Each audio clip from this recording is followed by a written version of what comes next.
Hello and welcome everyone. कैसे हैं आप सभी? आशा करता हूँ स्वस्थ होंगे, मस्त होंगे और अपने सक्सेस की जर्नी में बेस्ट होंगे। स्वागत है आप सभी का एक नए एपिसोड में, एक नए लेक्चर में।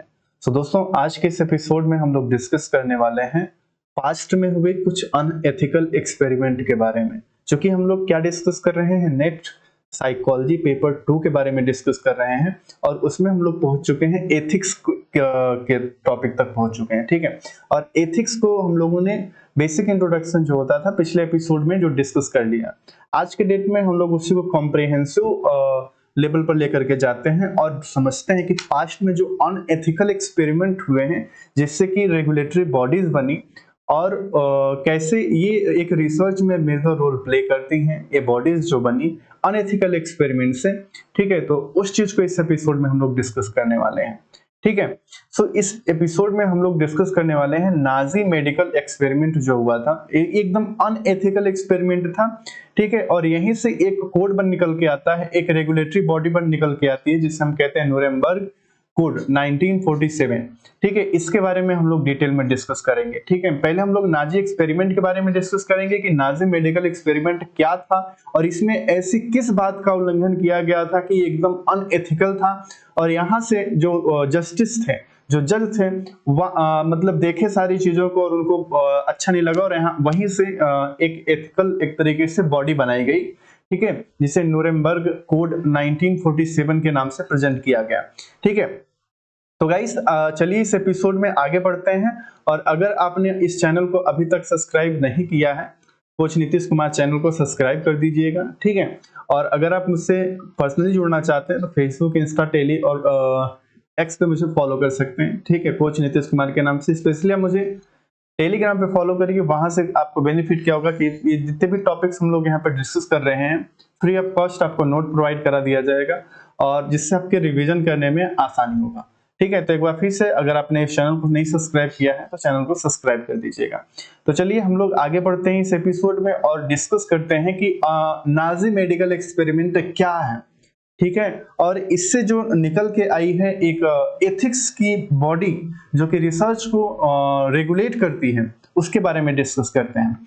तो पहले में हम लोग डिस्कस करते हैं, जैसा कि अभी मैंने बताया कि ये पास्ट में अनएथिकल एक्सपेरिमेंट हुआ था। एक एक्सपेरिमेंट या मान के चलिए अराउंड वर्ल्ड वॉर सेकेंड के टाइम पे हुआ था। ठीक है, यानी 1939 से 1945 के बीच में। ठीक है, तो चलिए हम लोग डिस्कस करते हैं नाजी मेडिकल एक्सपेरिमेंट जो कि किया गया था किसके बीच में, 1930 से 1940 के बीच में एक तरीके से इसको रेगुलेट किया गया था। ठीक है, उस टाइम पे। अब यहाँ पे एक शब्द आ रहा है, ठीक है, नाजी। अब ये क्या होता है, पहले आपको इस चीज को समझना जरूरी होगा।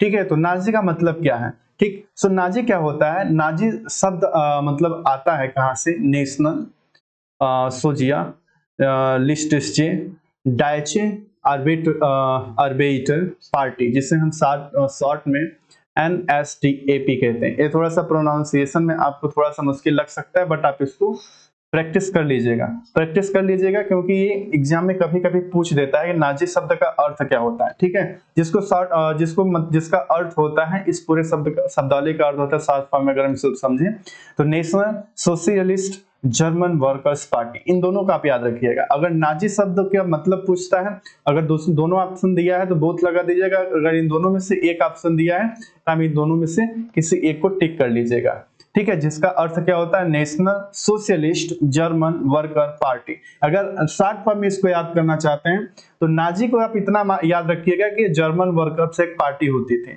जो कि ये पार्टी जर्मनी में एडोल्फ हिटलर, ठीक है, आपने हिटलर का नाम सुना होगा, एडोल्फ हिटलर के नेतृत्व में थी। इसका टाइम पीरियड क्या था? 1933 यानी 1933 से 1945 तक था। ठीक है, और इसके लीडर कौन थे? Adolf Hitler. ये हिस्टोरिकल पॉइंट है, तो ये एकदम टू द पॉइंट हम लोग डिस्कस करते चलेंगे। ठीक है, सारी चीजें आपको स्क्रीन पे एकदम क्लियरली दिख जाती है। ठीक, इन पॉइंट्स को याद रखिएगा। ठीक है, तो आगे बढ़ते हैं। आपको समझ में आ गया कि नाजी क्या है? तो नाजी एक तरीके से national socialist German worker party थी। ठीक है, जो कि एडोल्फ हिटलर के भी लीडर मतलब नेतृत्व में काम कर रही थी और इसका टाइम पीरियड क्या था? 1933 से 1945 के बीच में था। ठीक है, आगे बढ़ते हैं और एक्सपेरिमेंट के बारे में हम लोग डिस्कस करते हैं कि नाजी मेडिकल एक्सपेरिमेंट क्या था। नाजी डॉक्टर ने युद्ध के दौरान कंसंट्रेशन कैंप में कैदियों पर बिना कॉन्सेंट के हानिकारक मेडिकल एक्सपेरिमेंट किए थे, बिना सहमति के, बिना किसी मेडिकल एक्सपेरिमेंट के, क्या कॉन्सेंट के क्या किए थे, मेडिकल एक्सपेरिमेंट किए थे। और उन मेडिकल एक्सपेरिमेंट में क्या था, एक्सपेरिमेंट्स इंक्लूड हाइपोथर्मिया टेस्ट, जो कि बहुत ही मतलब हानिकारक था, हाइपोथर्मिया टेस्ट, स्टेरिलाइजेशन, ठीक है, हाई अल्टीट्यूड एक्सपेरिमेंट, ईटीसी। इस तरीके से टेस्ट इसके अंतर्गत किया गया था वर्ल्ड वॉर सेकेंड के टाइम पे, ठीक है। नाजी के डॉक्टर्स यानी हिटलर के अंडर में जो आते थे उनके पार्टीज के डॉक्टर्स जो थे ये एक्सपेरिमेंट किए थे, ठीक है। ये इन एक्सपेरिमेंट का नाम भी आप याद रखिएगा, ठीक है, hypothermia test, sterilisation, high altitude experiment किए गए थे, ठीक है।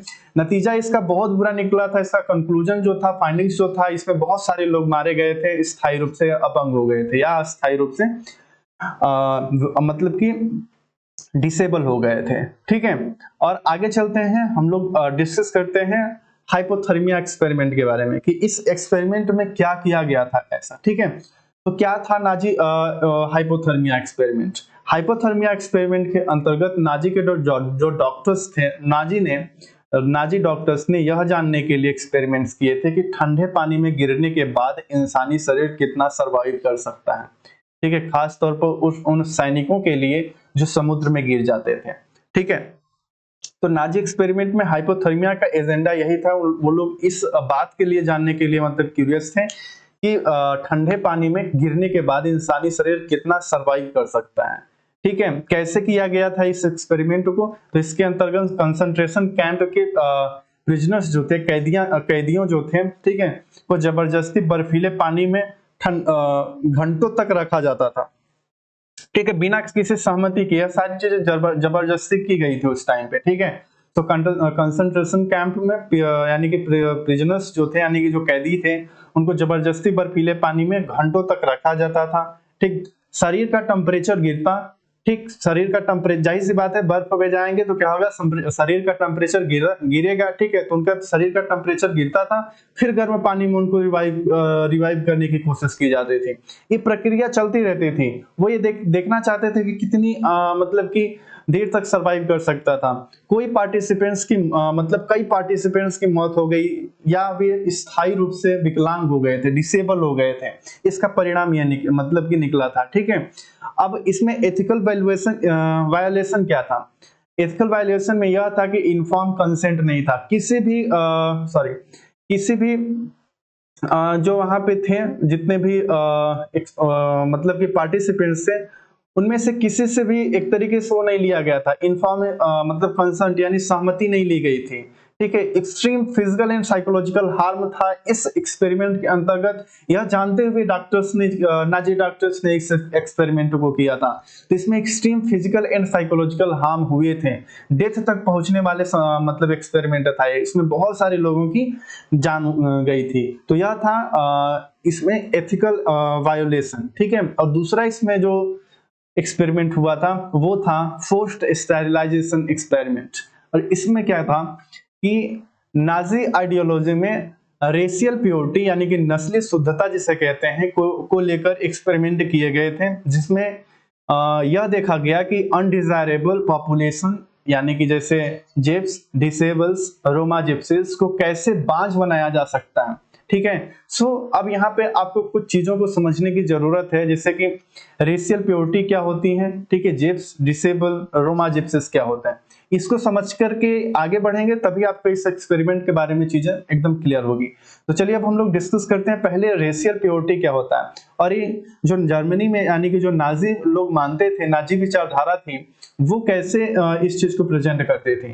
सो रेशियल प्योरिटी यानी नस्ली शुद्धता में जो नाजी विचारधारा में यह मान्यता थी कि एक शुद्ध श्रेष्ठ नस्ल यानी कि एरियन रेस होनी चाहिए और बाकी सभी नस्लें घटिया या गंदी थी, ठीक है। वहां पे केवल मतलब एरियन रेस होनी चाहिए और एरियन रेस को ही प्योर माना जाता था, बाकी सभी को एक तरीके से घटिया माना जाता था, बहुत गंदी निगाहों से देखा जाता था, ठीक है। अब यहाँ पे एरियन रेस क्या है इसके बारे में डिस्कस करते हैं। सो एरियन रेस के किसे कहते थे नाजी? सो नाजी ये उनका विचारधारा था, उनका मानना था, ठीक है। तो इसके अंतर्गत शामिल था जैसे जिन लोगों की बॉडी स्ट्रक्चर उनके अकॉर्डिंग होती थी, स्मार्टनेस उनके अकॉर्डिंग होती थी, ये सिर्फ उन्हीं को बचते थे, ठीक है।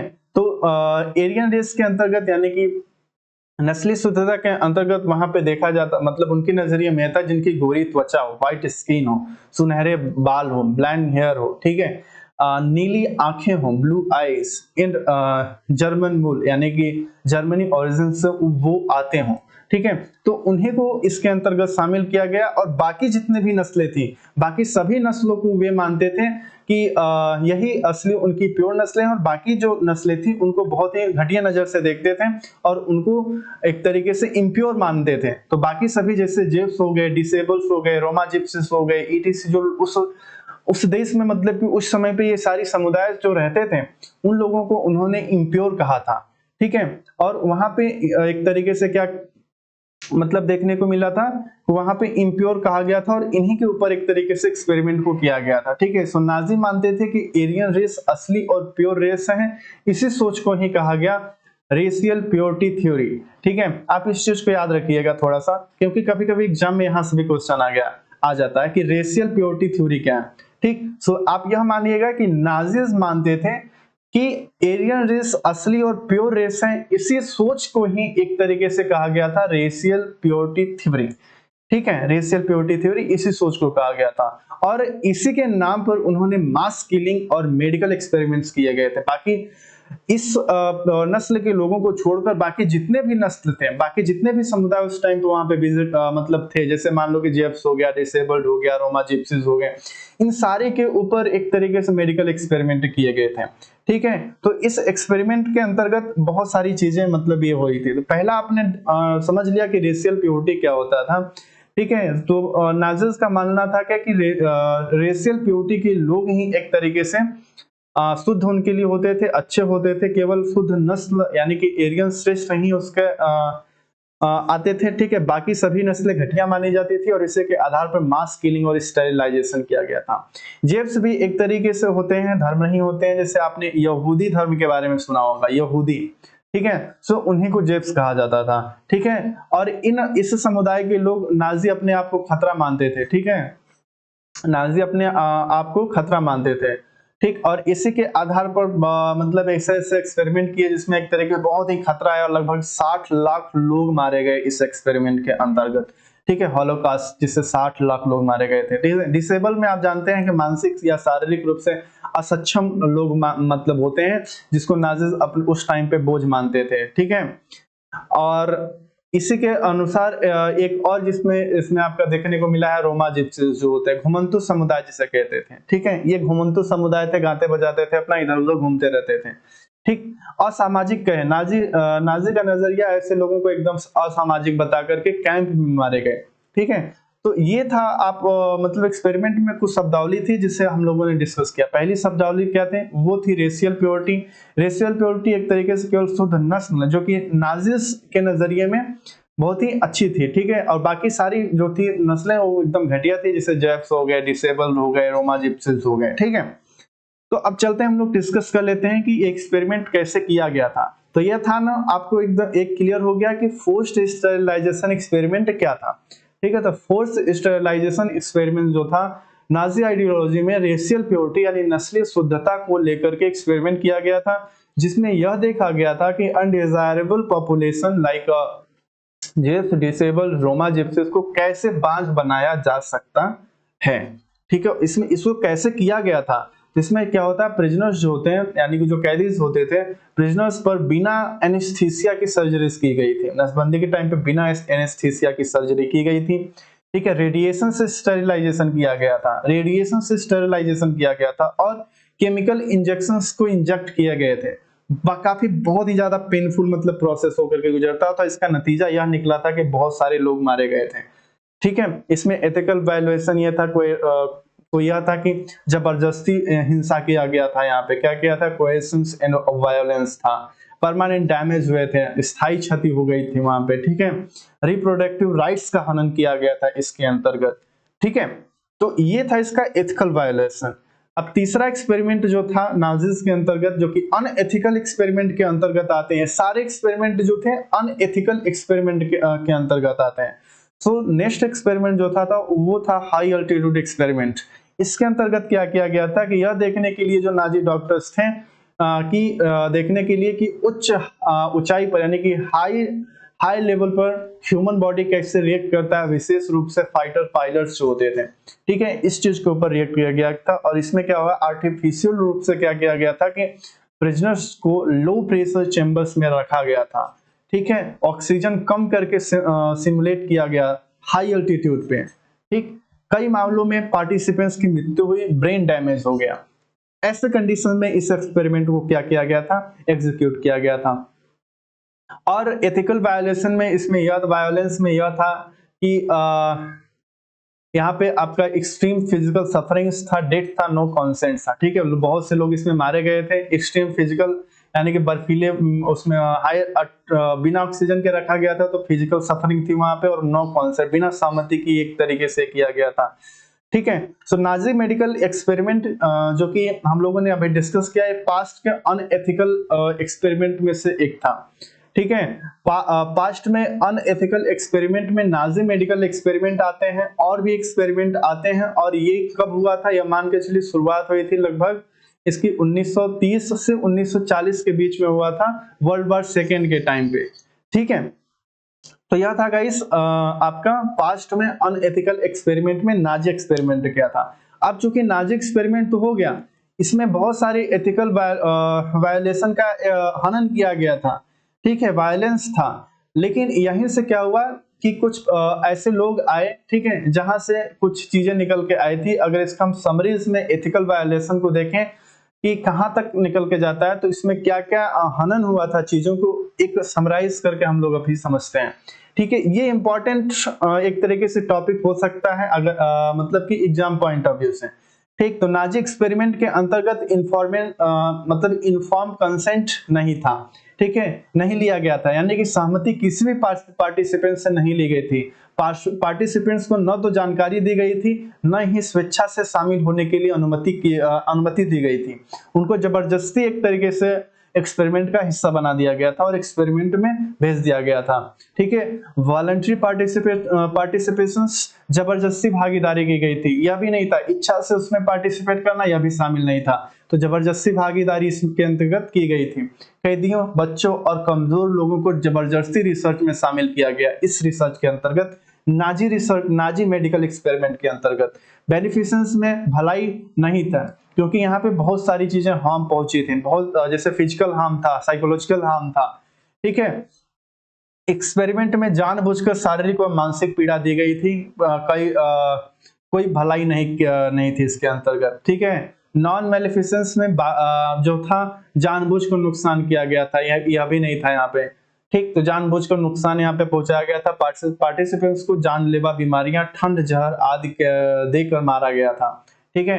रिस्पेक्ट फॉर पर्सन एक कुछ नहीं था, रिस्पेक्ट फॉर पर्सन राइट्स का भी वहां पे हनन किया गया, मानव गरिमा का उल्लंघन किया गया था, ठीक है। पार्टिसिपेंट्स को वस्तुओं की तरह ट्रीट किया गया वहां पे, और इंसानों जैसे व्यवहार नहीं किया गया, ठीक है। साइंटिफिक वैलिडिटी, रिसर्च एकदम बायस्ड था, क्योंकि एक्सपेरिमेंट साइंटिफिक क्यूरोसिटी से नहीं, रेशल और पॉलिटिकल एजेंडा से एक तरीके से प्रेरित था। वहां पे नस्लों की एक तरीके से की गई थी, विचारधारा को अपनाया गया था। जस्टिस एक कोई मतलब एक तरीके से खास नहीं था, एक खास वर्ग को टारगेट किया था, ठीक है। रेशियल प्योरिटी को छोड़ करके बाकी जितने भी वहां पे थे, जैसे यहूदी हो गए, जेव्स जिसे कहते थे, ठीक है, और आपके डिसेबल्ड लोग हो गए, ठीक है, रोमा जिप्सिस हो गए, उनको एक तरीके से बायस्ड रूप से वहां पे लिया गया था, ठीक है। रोमा कम्युनिटी को चुना गया था, जिसमें मतलब कि असमानता फैली, ठीक। लैक ऑफ ओवरसाइट था, वहां पे कोई भी एथिकल रिव्यू बोर्ड नहीं था उस टाइम पे। रिसर्च पर न कोई निगरानी थी, न कोई अकाउंटेबिलिटी थी, ठीक है। तो ये वहां पे एथिकल वायोलेशन था, ठीक है, नाजी एक्सपेरिमेंट के अंतर्गत, ठीक। अब यहीं से इन सारी चीजों को ध्यान में रखा गया, और कुछ जस्टिस के मतलब कुछ जज आए, और वहां पे यह देखा कि ये तो बहुत गलत चीजें हो रही हैं, तो वहां पे एक तरीके से एक कानून बनाया गया, एक कोड बनाया गया, एक, ठीक है, जिसके अंतर्गत रिसर्च के पॉइंट ऑफ व्यू से काफी हेल्प साबित हुआ, और यहीं से एक तरीके से लीगल एक बॉडीज के रूप में सामने और एक से एक फाउंडेशन बेस के रूप में समझा गया, जिसे हम कहते हैं न्यूरेमबर्ग कोड 1947। ये क्या होता है, इसमें इसको हम लोग थोड़ा सा समझते हैं। न्यूरेमबर्ग कोड 1947 के अंतर्गत, ठीक है, इसमें जो होते थे अलाइड जज और मेडिकल एक्सपर्ट ने बनाया, ठीक है। अगर एग्जाम में कभी कभी आ जाता है तो आप एकदम इस चीज को ध्यान रखिएगा कि अलाइड जज और मेडिकल एक्सपर्ट ने न्यूरेमबर्ग कोड को बनाया था। कब बनाया था? 1947 में बनाया था, अगस्त 1947 में बनाया था, ठीक है।